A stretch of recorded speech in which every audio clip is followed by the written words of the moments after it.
Welcome everyone back to the Conservative Bunker. I am Ed Findlay, and Antifa is at it again. This is slightly offensive. I have on the video here, I just had to watch him. He was at a college. It was a campus clash, some kind of protest called Campus Clash or something on Long Beach. And, you know, he goes to all of these. If you've never seen Slightly Offensive, highly recommend his channel. He's very, very good. He is just like Owen Wilson and the InfoWars crew when they go right into the belly of the beast, as Owen likes to call it. He goes right in there. He doesn't care if whatever Antifa does to them, because their tactics are so lowbrow anyway. I mean, someone threw a stink bomb in the back of his hoodie, and then someone threw like a piece of chalk at him or something. I don't know, but he hasn't been maced yet, I don't think, and he hasn't had any urine thrown on him yet, which is, again, a trademark of Antifa. So I'll put a link to his video down below if you want to see this one, but I'm just going to show the beginning because, I don't know, it's just entertaining and funny. Every day I'm rapping, I'm moving, I'm slapping some capitalists in the face. Watch out, I might use my mace. I'm a socialist, I like to rob, I like to protest in a mob. Cause you know I'm on the steps, but you know I always rep my face mask while I'm sipping my flask. Cause I'm intoxicated, overrated. I voted for Bernie, cause you know Bert and Ernie are gay. I support them all the way, LGBTQ. Yeah, no, you. It was good. You guys are fascists! Okay, so the whole reason why they were protesting is because Turning Point was expected to speak at the campus. Now, if you guys don't know who Turning Point is, what their organization represents, I'm on their website right here, so I don't want to, you know what I mean, give you any false information. So I'm going to read it directly from their website of what they're about. And they say that Turning Point is a 501c3, don't know what that means. It's a nonprofit organization funded on June 5th, 2012 by Charlie Kirk. Now, if you want to know who Charlie Kirk is, you can watch a whole bunch of videos on him. I did as well.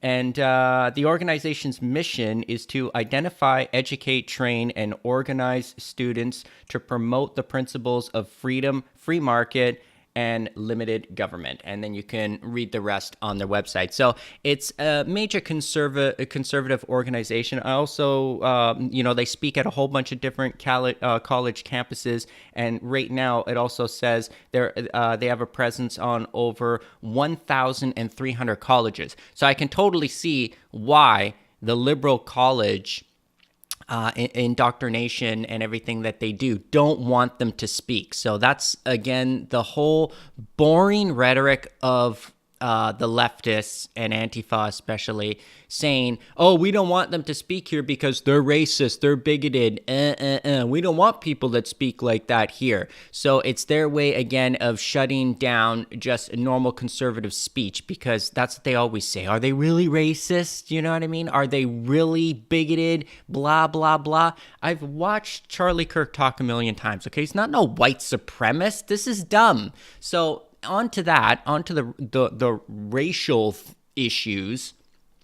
This is so racist as well. Donald Trump allowed a huge group from Turning Point. They were all African American. They were all black, to go inside the White House, literally.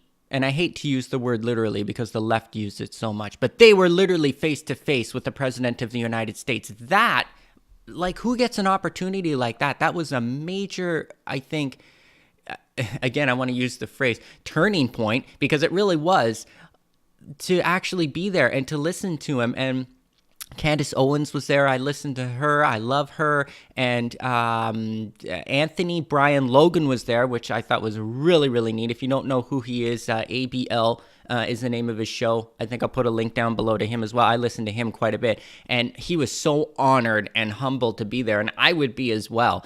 And it was fantastic. So, you know, but there you go again, just Donald Trump being a total racist. Like, I don't get it.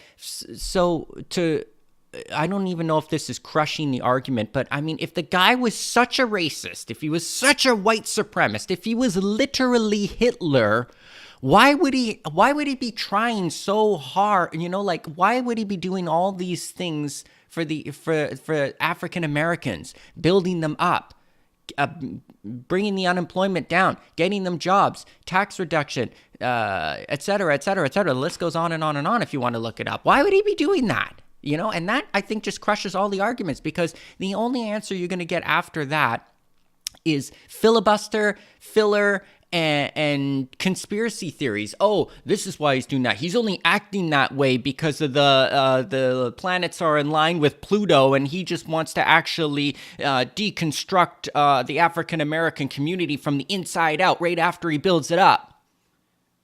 Or it's about slave labor. Remember slavery? Remember slavery? Remember slavery? But this is the rhetoric. It's really, really boring now. Okay, who falls for this stuff? I don't think anybody's falling for it at this point. You'd have to be, I don't mean to call you names, but really, you gotta be dumb to think this stuff. You've got to be dumb to listen to what they're saying and their total doublespeak and their total backtalk. Even if you watch this video of Slightly Offensive, he does an interview.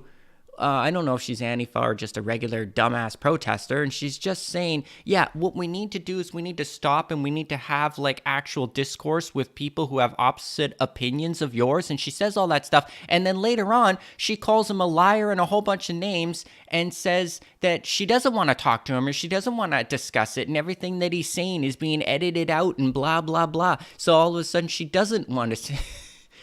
See, they go back on what they're saying. You just got to see it for yourself. You guys keep going around and around in circles, and it's not winning anybody over, okay? I'm noticing your group's getting smaller and smaller and smaller, and it has nothing to do with winning and losing. It just has to do with people waking up and being smarter. It's quite amazing to me, actually, to see it flip around. Like, I remember... even back in the late 80s, early 90s, it was different. Conservative and liberal were completely different, and now it's flipped. You've actually seen the tides flip on each other, because it's not cool to be a liberal anymore. They're not renegades, like they're not rebels or anything. They're not punks. You know what's punk? It's punk to be conservative. It's cool to be conservative, because when you look at the liberals and who they actually are, you look at Antifa unmasked and you look at who's promoting these stupid protests and stuff like that. Again, I don't want to use names, but they're geeks.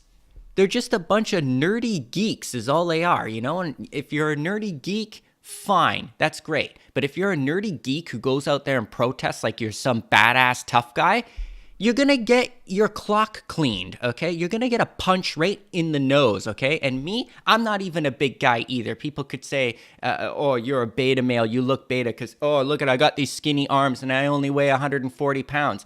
I don't give a fuck. I'll still clock you right in the face, you stupid Antifa nerd. I don't get it. I would just walk right up to one of those Antifa guys. I'm not trying to talk like a tough guy. I would just walk right up to him and pull his mask down. I mean, he's this close to my face. Why don't you just grab his mask and pull it down like that? That's all you need to do. And watch him really get triggered. I mean, what is he going to do?